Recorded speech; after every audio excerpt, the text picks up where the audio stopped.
Assalamualaikum warahmatullahi wabarakatuh. Perkenalkan, nama saya Iza Mufraqotia.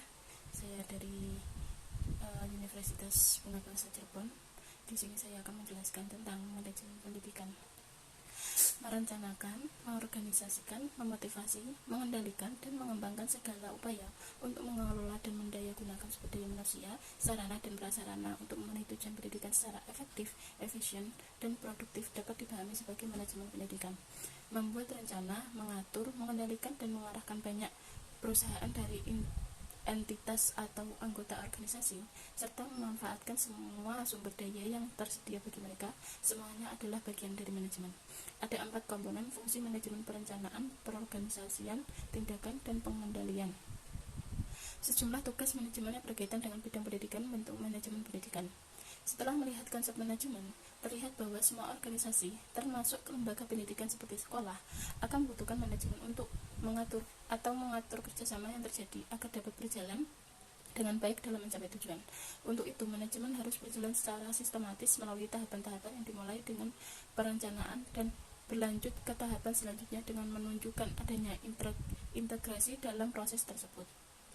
Secara umum, tujuan pokok penyelenggaraan pendidikan adalah bentuk kepribadian peserta didik agar sesuai dengan tujuan pendidikan nasional dan tingkat pengembangan ilmu atau pengembangan atau kemajuan yang sesuai dengan jenjang pendidikannya. Selain itu, tujuan ini menuntut penilaian kemungkinan, risiko, kerentanan, dan kekuatan perencanaan. Adapun ruang lingkup manajemen pendidikan dapat dibagi menjadi 4 kategori: wilayah kerja, benda-benda yang diusahakan, fungsi atau urutan tindakan dan pelaksanaan. Dengan bantuan manajemen pendidikan, sekolah dapat meningkatkan standar pengajaran dan mencapai tujuan mereka untuk visi dan tujuan mereka.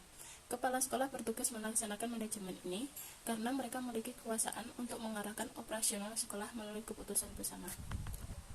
Semua peserta kuliah diundang untuk dapat berpartisipasi dalam pengembangan dirinya dengan menggunakan teknik kelompok terbimbing, strategi, dan pendekatan proyek dan produk berbasis literasi media dipertimbangkan dalam kursus manajemen pendidikan.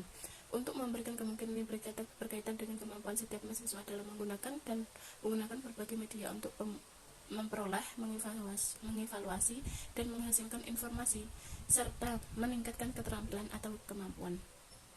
Telah dilakukan pengembangan perkuliahan melalui teknik dan pendekatan berbasis literasi media.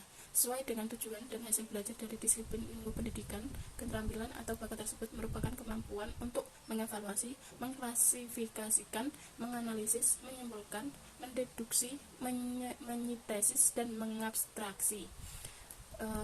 Dari penjelasan ini, manajemen pendidikan sangat dibutuhkan tidak hanya di sekolah tapi juga di kuliah agar tujuan, sarana, dan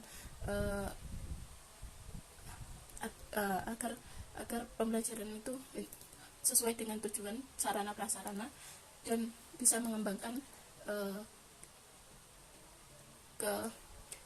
keaktifan seorang anak.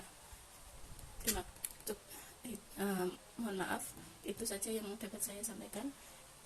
Sebelum dan sesudahnya saya mohon maaf yang sebesar-besarnya. Assalamualaikum warahmatullahi wabarakatuh.